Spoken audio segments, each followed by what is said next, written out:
India after independence. Bharat स्वातंत्र्य झाल्यानंतर भारतातून परत जाणारे सर्वात शेवटचे परकीय कोण? पोर्तुगीज. इनके से गोवा एनेक्स किए थे हमने इनसे. गोवा.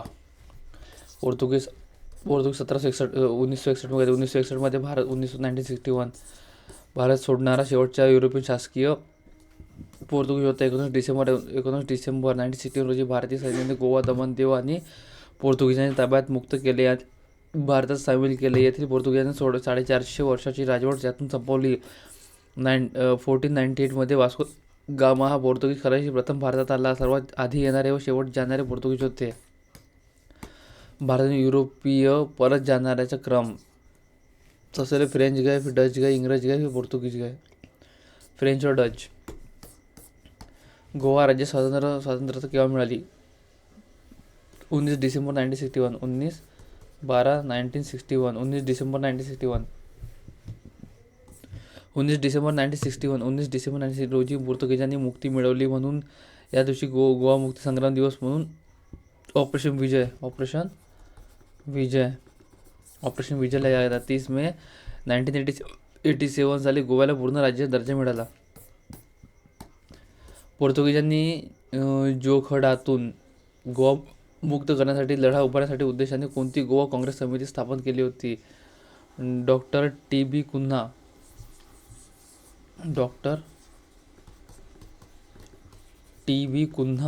कब? 19 दिसंबर की बात है. 19/12/1961. 19/12/1961 को हटा. डॉक्टर टी बी कुन्हा.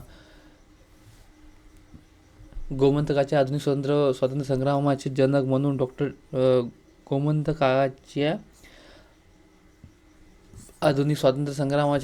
डॉक्टर टी बी कुन्हा याचा सार्थ गौरव भारतीय स्वातंत्र्य संग्रामाच्या इतिहासात नोंदवला गेला होता.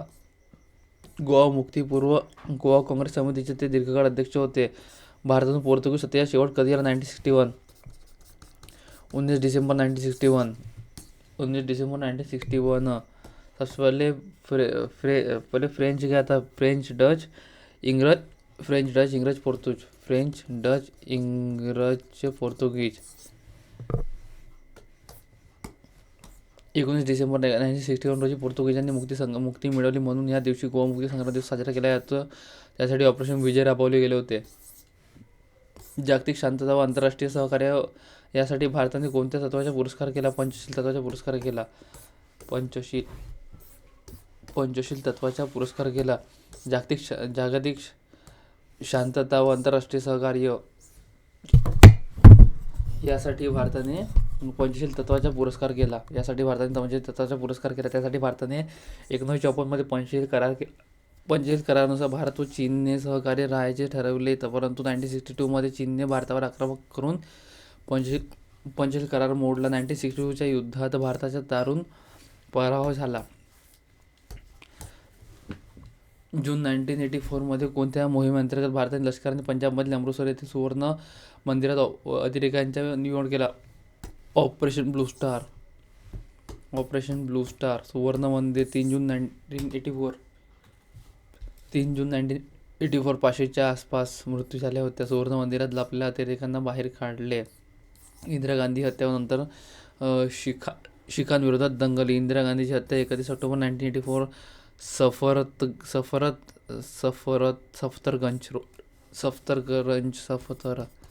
सफदरगंज रोड, दिल्ली. इंदिरा गांधीच्या हत्येनंतर एसपीजीची स्थापना झाली. Special protection guard. भारतात 1953 साली भाषावार पुनर्रचना आयोग खालीलपैकी फजल अली कमिशन स्थापन. 1920 नेहरू अहवालात भाषांवर प्रांतांचे समर्थन. 1948 एसकेथर कमिटी. 1948 मध्ये जेबीबी कमिटी काँग्रेसची स्थापना केली. 1953 फजल अली कमिशन. फजल अली समितीने 1956 साली संयुक्त महाराष्ट्र स्पष्ट नाकारला.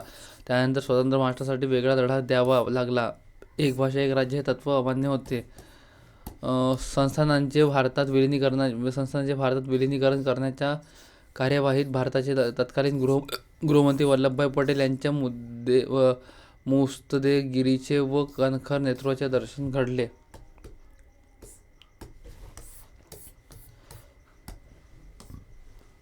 वल्लभभाई पटेल.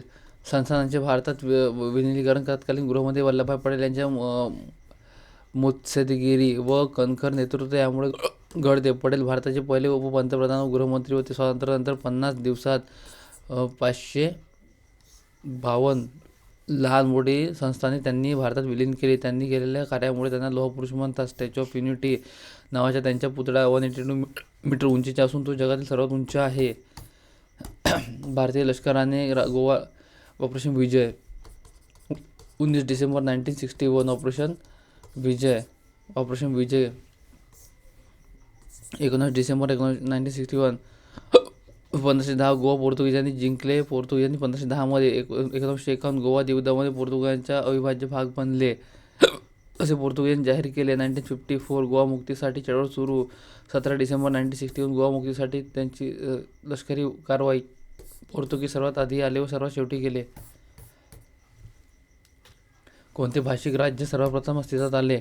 आंध्र प्रदेश. अफजल अली कमिशन. आंध्र प्रदेश हे पहिले भाषावर प्रांतरचना झालेले राज्य होते. त्यानंतर तमिळ भाषिकांसाठी तमिळनाडू राज्य स्थापन झाले. 1948 अस्केधर कमिटी. 1948 JVP committee. 1953 आंध्र प्रदेशच्या पहिल्या भाषेनुसार रचनेचे आयोग राज्याची स्थापना. फजल अली कमिशनमध्ये 1953 राज्य पुनर्रचना कायदा यानुसार भाषावर प्रांतरचना झाली. 1960 महाराष्ट्र व गुजरात राज्याची स्थापना. 1948 साली घोषित करण्यात आलेल्या भाषावर प्रांतरचना आयोगाचे अध्यक्ष कोण? अस्केधर कमिशन. भाषावर प्रांतरचनेचा अध्यक्ष कोण होते? एस्केधर. 1948 एस्केधर यांच्या अध्यक्षतेखाली भाषावर प्रांतरचना आयोगाची स्थापना झाली. या समितीच्या भाषावर प्रांतरचना करू नये असा निर्णय दिला. 1956च्या भाषावर पुनर्रचना कायद्यानुसार भारतात सर्वप्रथम अनुक्रमे किती भाषिक राज्य व केंद्रशासित प्रदेश होते? 14 राज्य होते. 14 राज्य आणि 6 केंद्रशासित प्रदेश. 14 राज्य आणि 6 केंद्रशासित प्रदेश. 1953 राज्य पुनर्रचना आयोग. फजल अली कमिशन. 1956 राज्य पुनर्रचना कायदा. राज्य पुनर्रचना कायद्याने 14 राज्य व 6 केंद्रशासित प्रदेश निर्माण झाले. महाराष्ट्र राज्य निर्मितीसाठी मात्र वेगळा लढा द्यावा लागला. फजल अली आयोगाच्या भाषावर प्रांतरचना मान्य केली पण एक भाषा एक राज्य हे तत्व नाकारले. 1971 साली पाकिस्तानच्या विभागणी होऊन कोणता नवीन देश निर्माण झाला? बांगलादेश. 1971 साली पाकिस्तानची विभागणी होऊन बांगलादेश निर्माण झाला. 1947 साली पाकिस्तानच्या भारतातून वेगळा झाला. तेव्हा पाकिस्तानचे पूर्व आणि पश्चिम असे 2 भाग होते. पश्चिम पाकिस्तान पूर्व पाकिस्तानपेक्षा राजकीय व आर्थिकदृष्ट्या प्रगत होता. पश्चिम पाकिस्तानच्या नेत्यांनी पूर्व पाकिस्तानच्या लोकांवर अन्याय सुरू केले. पूर्व पाकिस्तानच्या अवामी लीग मुक्त वाहिनी नावाच्या सशस्त्र दलाची उभारणी केली. त्यांना भारताने पाठिंबा व प्रशिक्षण दिले. 1970 साली इंदिरा गांधी लष्कर प्रमुख सर मानेक शॉ यांच्या मदतीने पाकिस्तानचे विभाजन केले व बांगलादेशची निर्मिती झाली. भारताला रशियाची मदत मिळाली. पाकिस्तानने 1 लाखाहून अधिक सैन्य बंदी बनवले गेले. पाकिस्तानचे बांगलादेशचे जनक शेख मुजीबुर रहमान अमंत. कोणत्या मराठी संतांची पंजाबमध्ये अनेक देवळे आहेत? संत नामदेवांच्या शिकवणीतून जात-पात किंवा धर्माचा विचार न करता प्रेम आणि ईश्वराला शरण जाण्याच्या मार्गावर जोर देण्यात आला. त्यांची अभंग भक्ती गीते त्यांच्या आध्यात्मिक खोलीसाठी आणि सर्वाधिक आकर्षणासाठी मौल्यवान आहेत. गुरु ग्रंथ साहिबमध्ये संत नामदेवांच्या 62 अभंगांचा समावेश आहे. संत नामदेव यांना अभंगाचे प्रणेते तसेच कीर्तन परंपरेचे आद्य प्रवर्तक असे म्हणतात. संत ज्ञानेश्वरांचे पहिले चरित्र संत नामदेवांनीच लिहिले. ग्रामगीता. राष्ट्रसंत तुकडोजी महाराज यावली अमरावतीमध्ये जन्म आहे आणि समाधी मोजरी. राष्ट्रसंत तुकडोजी महाराज हे महाराष्ट्राचे आध्यात्मिक संत होते. ग्रामगीता भारतीय ग्रामजीवनावरील एक महाकाव्य हे राष्ट्रसंत तुकडोजी महाराजांनी लिहिलेला काव्याचा ग्रंथ आहे. ग्रामगीता हिंदी, इंग्रजी, गुजराती आणि मराठीमध्ये उपलब्ध आहेत. गीता ही विनोबा भावे. ग्रामगीता. राष्ट्रसंत तुकडोजी महाराज. गीता रस लोकमान्य टिळक. गीत रामायण गदी माडगुळ. गीतांजली रवींद्रनाथ टागोर. संत ज्ञानेश्वरांनी खालील कोणता ग्रंथ लिहिला आहे? भावार्थ दीपिका. ग्रामगीता. राष्ट्रसंत तुकडोजी महाराज. संत ज्ञानेश्वरांनी अहिल्यानगर जिल्ह्यातील नेवासे गावात ज्ञानेश्वरी ही मूळ मराठी ग्रंथ लिहिला. ज्ञानेश्वर महाराज यांनी भावार्थ दीपिका, ज्ञानेश्वरी, अमृतनाव, चांगदेव पासष्टी, हरिपाठ, अभंग, हरिपाठ हे महान ग्रंथ लिहिले. भागवत पुराण, महर्षी वेदव्यास, अभंगगाथा संत नामदेव, ग्रामगीता संत तुकडोजी, भारूड संत एकनाथ, भारूड ही भक्तिमय संगीत रचना एकनाथ यांनी लिहिलेली होती. संत तुकारामांची अभंग, तुकारामांची संत ज्ञानेश्वरांची ओव्या, संत जनाबाई अभंग, जात्यावरील ओव्या, एकनाथ अभंग, गवळणी, भारुडे, रुक्मिणी स्वयंवर, संत एकनाथ, एकनाथ नारायण मोसावी, जन्मगाव, समाधी, पैठण, छत्रपती संभाजी महाराज, संत एकनाथांचे ग्रंथ, एकनाथी भागवत, भागवती रामायण, चिरंजीव पद, रुक्मिणी स्वयंवर, संत रामदास दासबोध, पुन्हा श्लोक, करुणाष्टके, संत तुकाराम गाथा, अभंगवाणी, चौंडी जामखेड तालुका, अहिल्यादेवींचे जन्मस्थान, होळकर घराणे स्थापन, मल्हारराव होळकर, अहिल्याबाई होळकर, जन्म 31 मे 1725, अहिल्यानगर जिल्हा, जामखेड तालुका, चोंडी गावामध्ये योगदान, पायाभूत सुविधा विकास, मंदिरे, विहिरी, घाट तसेच व्यापक बांधकाम आणि नूतनीकरण प्रकल्प, निष्पक्ष न्यायव्यवस्था स्थापन केली. कला आणि संस्कृती संरक्षण, अहिल्यादेवी होळकर यांनी भारतातील अनेक मंदिरांचा जीर्णोद्धार केला. संत चोखामेळा यांचे समाधीस्थळ कुठे आहे? मंगळवेढा. संत चोखामेळा मंगळवेढा, संत चोखामेळा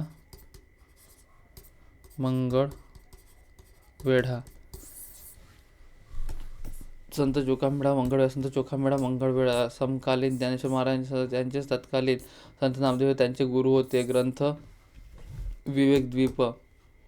ग्रंथ कोणता आहे? विवेकद्वीप. ग्रंथ आहे विवेकद्वीप. शेगावमध्ये संत गजानन महाराज, पैठण संत एकनाथ, बलगाव संत गाडगाव. कोणत्या संतांची पदे शिखांच्या ग्रंथ साहिबमध्ये आहेत? संत नामदेव. मूळ नाव नामदेव दामा रेडेकर. पंढरपूर समाधी संप्रदाय, नाथ संप्रदाय, वारकरी, वैष्णव संप्रदाय. गुरु विसोबा केदार. शिष्य चोखामेळा. साहित्य शब्द, कीर्तन, अभंग, गाथा, अभंगगीत. शीख धर्मात पवित्र ग्रंथ साहिबमध्ये संत नामदेवांचे सुमारे 62 पदांचा समावेश आहे. अमृतानुभव, चांगदेव पासष्टी, हरिपाठ, अभंग. संत ज्ञानेश्वर विठ्ठलपंत कुलकर्णी. 22 ऑगस्ट 1275 आपेगाव येथे. आपेगाव पैठण या ठिकाणी जन्म आहे. ज्ञानेश्वरांनी 1290 नेवासे येथे लिहिली. संप्रदाय भागवत. संत ज्ञानेश्वरांनी भावार्थ दीपिका आणि अमृतानुभव 65 चाळंकी. अमृतानुभव हरिपाठ अभंग 16व्या वर्षी लिहिले. चांगदेव पासष्टी, हरिपाठ अभंग. समाधी 1296 आळंदी येथे. भारुडे संत एकनाथांचे भारुडे. संत एकनाथी महाराज. भागवती एकनाथी भागवत, भावार्थ रामायण. संत ज्ञानेश्वरी, अमृतानुभव चांगदेव पासष्टी, हरिपाठ अभंगाथा. संत नामदेव. संत तुकाराम गाथा. भावार्थ रामायण संत एकनाथ. भावार्थ रामायण संत एकनाथ.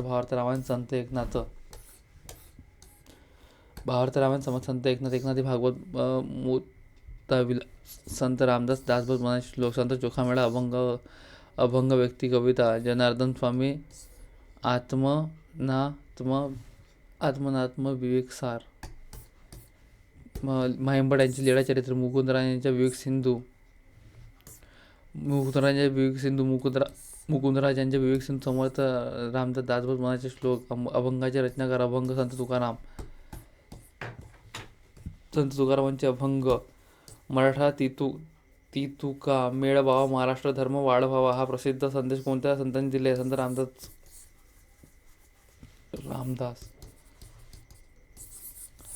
मराठा तितुका मेळ व्हावा, महाराष्ट्र धर्म वाढ व्हावा. संत रामदास स्वामी. 17व्या शतकात समर्थ रामदासांनी मराठा तितुका मेळ व्हावा, महाराष्ट्र धर्म वाढवावा अशी हाक दिली. समर्थ रामदासांनी मांडलेली महाराष्ट्र धर्माची संकल्पना धर्म, स्वराज्य आणि त्या कालखंडातील राजकीय विचारांच्या आधारलेली होती. शिवरायांचे 8वा विरूप, शिवरायांचा 8वा प्रताप या वया समर्थांच्या शीख धर्माची स्थापना कोणी केली? गुरु नानक यांनी शीख धर्माची स्थापना केली. शीखांचे पहिले गुरु होते. त्यांची मानवतावादावर श्रद्धा हिंदू व मुस्लिम धर्माच्या सुवर्ण मध्य साधत त्यांनी शीख धर्माची स्थापना केली. शीख धर्मात 10 गुरु होऊन गेले. गुरु ग्रंथ साहिब हा शीखांचा धर्मग्रंथ आहे. त्यात संत नामदेवांच्या ओव्या आहेत. 10वे गुरु गुरु गोविंद सिंग. मनाई श्लोक संत रामदास दासबोध. मनाई श्लोक करुणाष्टके. मनाई श्लोक संत रामदासांनी लिहिले.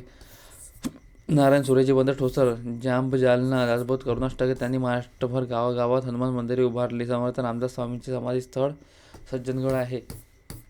सज्जनगड में समाधी आहे त्यांची. कीर्तनाच्या माध्यमातून राष्ट्रजागृतीचे कार्य करणारे यांना आपला राष्ट्रसंत असं म्हणतो. तुकडोजी महाराज, तुकडोजी माणिक बंडोजी इंगळे माध्यमातून समाज कीर्तनाच्या माध्यमातून राष्ट्रजागृती केली. कीर्तनाच्या माध्यमातून त्यांनी अंधश्रद्धा निर्मूलन, जातीभेद निर्मूलन आणि राष्ट्रजागृती केली. संत गाडगे बाबांनी अंधश्रद्धा निर्मूलन आणि स्वच्छतेचे महत्त्व कीर्तनातून पटवून दिले. वारकरी संप्रदायाचा कळस असं कोण म्हणतं? तुकाराम. कळस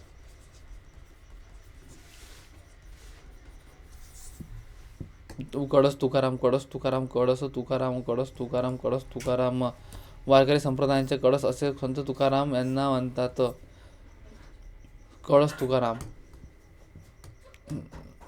पाया रचणारे संत ज्ञानेश्वर. कळस तुकाराम. बहिणाबाई यांच्या अभंगात उल्लेख आहे. कळस तुकाराम. ग्रामगीता. राष्ट्र तुकडोजी महाराज, माणिक बंडोजी इंगळे. येवला जन्म, मोजरी समाधीस्थळ. माणिक बंडोजी इंगळे. यावली आडकोजी महाराज. ग्रामगीता. अनुभव सागर. कीर्तनाच्या माध्यमातून जनजागृती. गुरुकुंज आश्रम, मोजरी समाधी. डेबोई झिंगराज जानोरकर हे गाडगे बाबांचे नाव आहे. राष्ट्रसंत ही पदवी तुकडोजी महाराज. माणिक बंडोजी इंगळे. अंधश्रद्धा व जातीभेद निर्मूलन. यावली अमरावती. कीर्तन भजनाच्या माध्यमातून ग्रामगीता. राष्ट्रीय भजनावली. गुरुकुंज आश्रम, मोजरी.